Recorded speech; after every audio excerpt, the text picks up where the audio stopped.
नमस्कार, सत्यदर्शन न्यूज मध्ये आपले स्वागत आहे। मी पायल शहा। एक नजर टाकूया आजच्या ठळक घडामोडीवर। आजही उष्णता वाढण्याचे संकेत। राज्यामध्ये तब्बल 47 अंश सेल्सिअस पर्यंत तापमानाची नोंद झाली।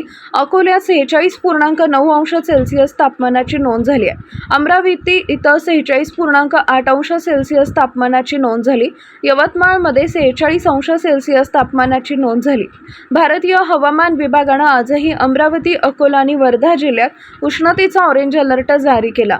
आजही उष्णता वाढण्याचे संकेत आहेत। देशात काल सर्वाधिक तापमानाची नोंद अकोला जिल्ह्यात झाली।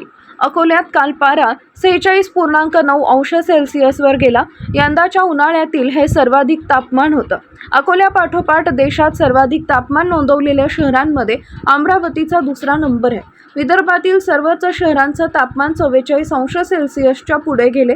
विदर्भातील 4 जिल्ह्यात पारा 46 अंशाच्या पुढे जाऊन विक्रमी 47 अंश सेल्सिअसकडे जात आहे। हवामान विभागानं पुढील 2 दिवस आणखी उष्णतेच्या लाटेचा इशारा दिला।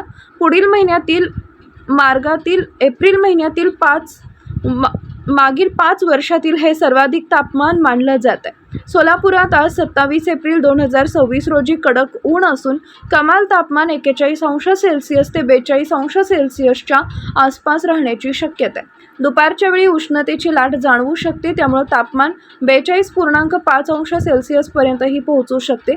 सकाळी किमान तापमान सुमारे 27 अंश सेल्सिअस ते -31 अंश सेल्सिअस राहू शकते।